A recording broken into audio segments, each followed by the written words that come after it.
Well,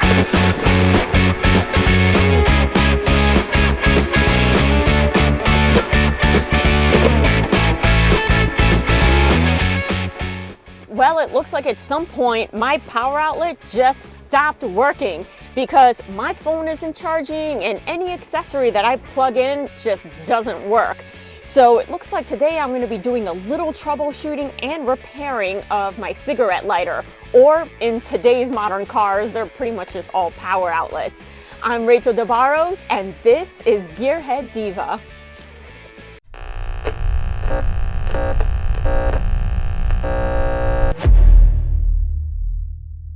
If your cigarette lighter or your power outlet just up and one day stops working, well, there's a couple troubleshooting steps you can do yourself to start getting down to the root of the problem. And in most cases, you can even fix it yourself. So let's just start with the basics and start some ruling out processes here. So starting with the cord and the charger itself. Now we all know cords in cars, it's kind of a rough atmosphere. They get stepped on, they get bent and tweaked. So a lot of times the integrity of that wire suffers a little bit. So start by using another cord and see if that fixes your problem. Next, check out your charger. Try plugging it into other power outlets in other cars, or if your car has multiple power outlets like this one does. We have one in the dash and that's the one that's not working. Then we have one in the center console and then one in the back. And by plugging all this in, I found that it works. So we know that all this is working. So that begins to draw my attention to the actual outlet itself. And first, I'm thinking about the fuse, because if you're watching this video, I would say probably 90 to 95% of you are gonna fall in this category. Now, we plug in a lot of things into these chargers: phones, dash cams, DVD players, you name your accessory, even air compressors to fill up your tires in an emergency.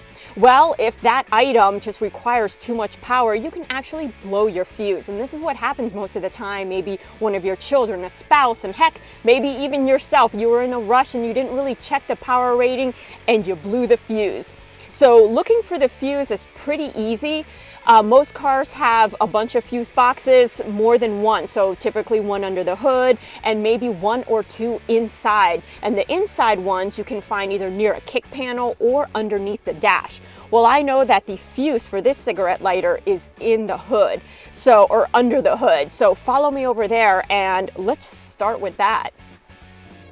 So here's my fuse box under the hood. Now remember, yours might be inside the car, so check your owner's manual for the location of all your fuse boxes. So I'm gonna just crack this open, and here's all of our fuses and the legend. So if your legend has worn down or scratched up and you can't really read it, check your owner's manual. They usually have a replica chart that you can use there. So all I'm gonna do is keep in mind that we have multiple power outlets, so it may take us some time to figure out which is which here.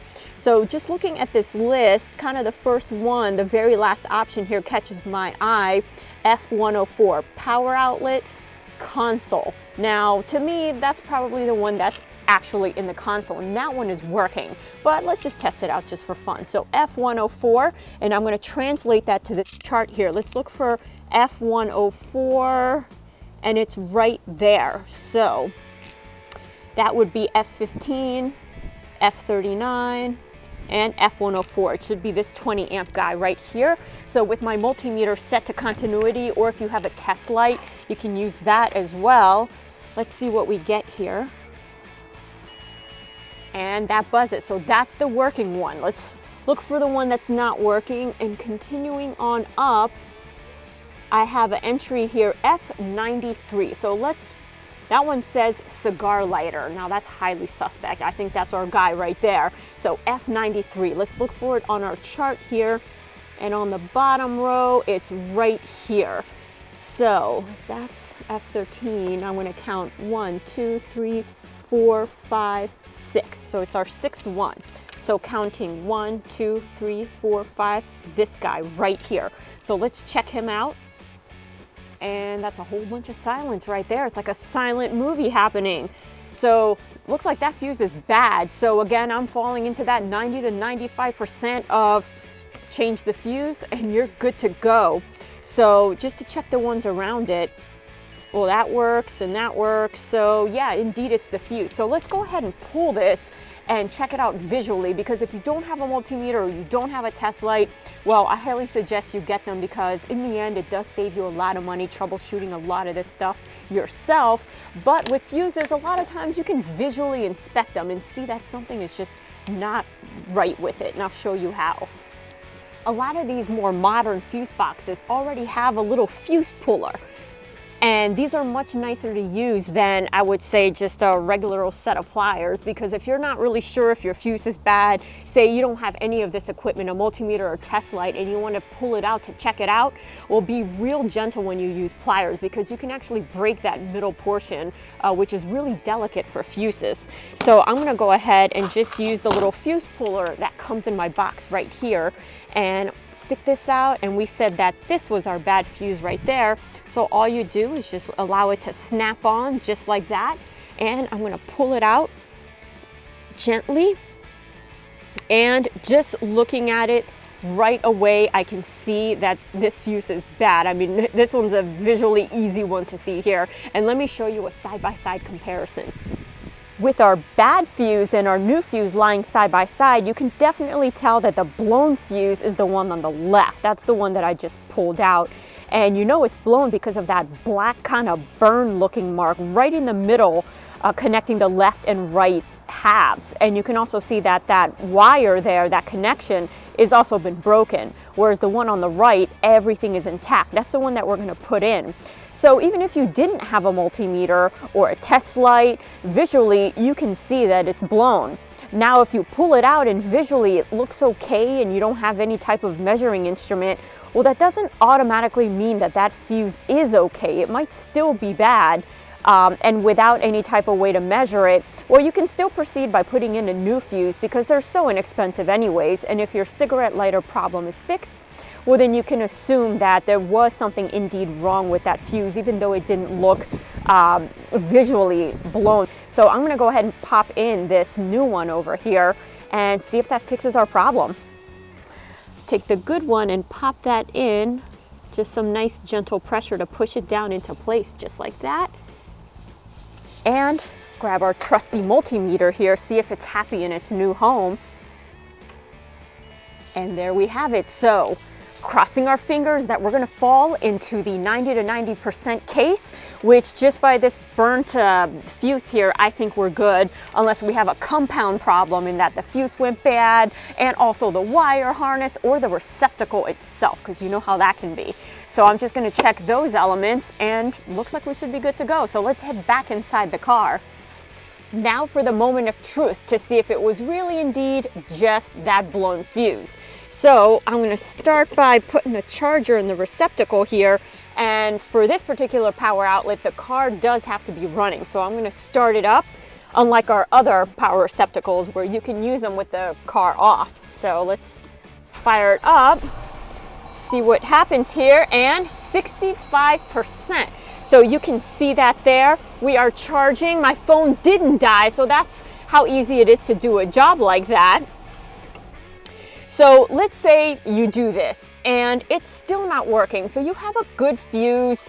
What else could go wrong? Well, take a moment to check your fuse just really quickly. Make sure it didn't blow again. And now we can start checking the receptacle itself. So bust out the old multimeter, and you're going to need a multimeter for this. So, or a voltmeter at least, at the very least. So the way you would do this, again, the car is off, so we should not be getting any kind of 12-volt power to this power outlet or this receptacle. So I'm going to fire this on, and we can see here that I'm going to set my multimeter to the 20, and let's see what we have going on. I'm going to stick the positive all the way down in there where that little gold contact is, right in the center. Just like that. And I'm going to touch the black probe to the side. So you can see the meter there. Well, I'm getting 0. So that's normal because the car's not running. So let's get it running. And I should be getting 12 volts to that receptacle now.